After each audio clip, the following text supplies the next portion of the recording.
Ihnen das sehr weh? Nee, ich habe einen Nervenzusammenbruch bekommen. Ja. Dann. Ja, ein paar Wochen später hatte ich dann regelrecht einen Nervenzusammenbruch. Und war dann in dem Sommer drauf, also krank, sehr viel krank, konnte nicht.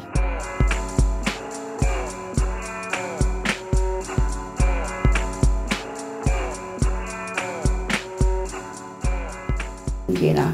Und ich rief dann an, Mami, ich komme nach Hause und so weiter. Und ich habe dann natürlich hier alles in Bewegung gesetzt, denn was wollten sie 1968 machen? Die Grenze war zu.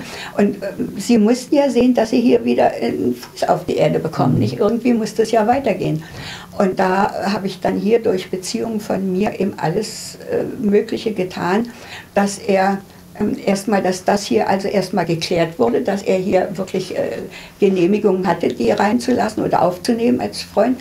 Und dann das ist in Jena dann geklärt worden, hier von Dresden aus haben wir dann sehr gute Bekannte, die da also wirklich Einfluss hatten.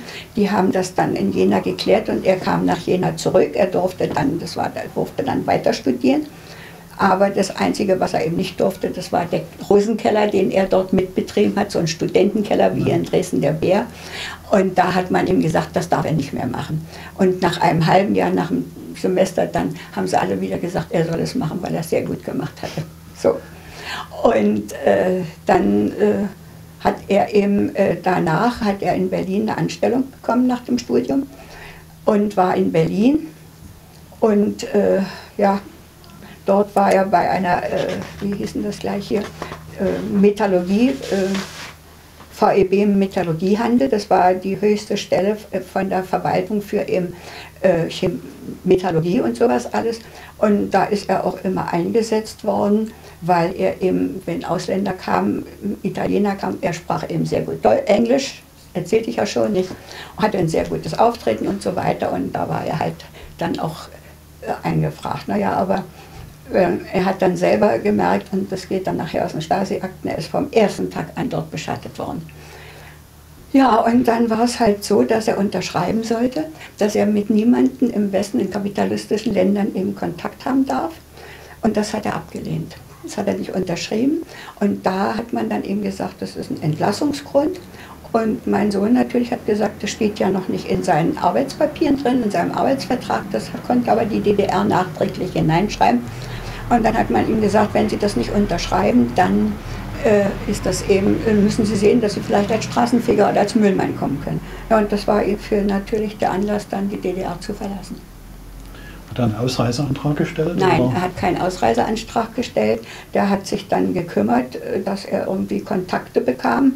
Es gab ja doch dann in Berlin wahrscheinlich mehr Kontakte als woanders zu solchen Leuten, die dann ausgeschleust wurden. Nicht? Und da ist er halt ausgeschleust worden, sozusagen. Haben Sie Ihren Sohn gebeten, zurückzukommen? Ich bin ja dann sehr oft hier ins Polizeipräsidium an der Schießkasse dort bestellt worden. Das war ja logisch.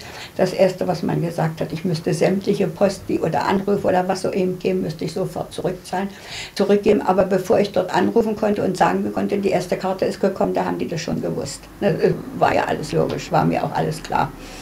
Und da bin ich ja dann öfter, auch beim ersten Mal bei der Vernehmung hat man mir das Angebot gemacht. Ich würde hier eben eine Reisegenehmigung bekommen und sollte versuchen, den Sohn zurückzuholen. Und ich wäre sehr gerne gefahren, aber das habe ich abgelehnt. Mhm. Da habe ich gesagt, nein, das mache ich nicht. Wenn er einmal die Entscheidung getroffen hat zu gehen, dann muss es dabei bleiben, so schwer wie es auch für mich ist.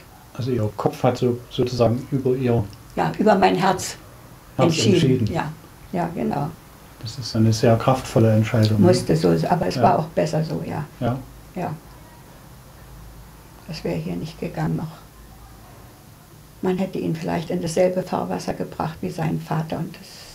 Nein, ja. Nein. Das war schon besser so. Und er hat ja dort drüben natürlich vom ersten Semester an neu studieren müssen. Die Bayern sind ja halt so, dass sie nicht ein Semester geschenkt haben. Und da hat er halt mit dem ersten und zweiten Staatsexamen nochmal 6 Jahre nochmal lernen müssen und im Studium nochmal wiederholen müssen. Nicht? Naja, aber er hat alles geschafft, Gott sei Dank. Und gesehen habe ich ihn, er ist das erste Mal nach Dresden gekommen, 1988, ich glaube so ungefähr in der Weihnachtszeit.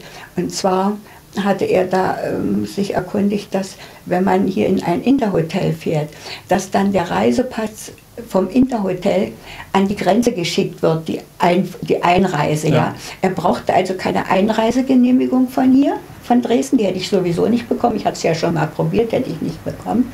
Aber wenn er in ein Interhotel fährt, wie zum Beispiel damals das Bellevue, dann regeln die das über Berlin und dann liegt die Einreise an der Grenze. Und so ist es tatsächlich gewesen. Der ist über ein Wochenende gekommen und konnte dann hier im Bellevue schlafen. Und da habe ich ihn dann das erste Mal gesehen. Das war dann,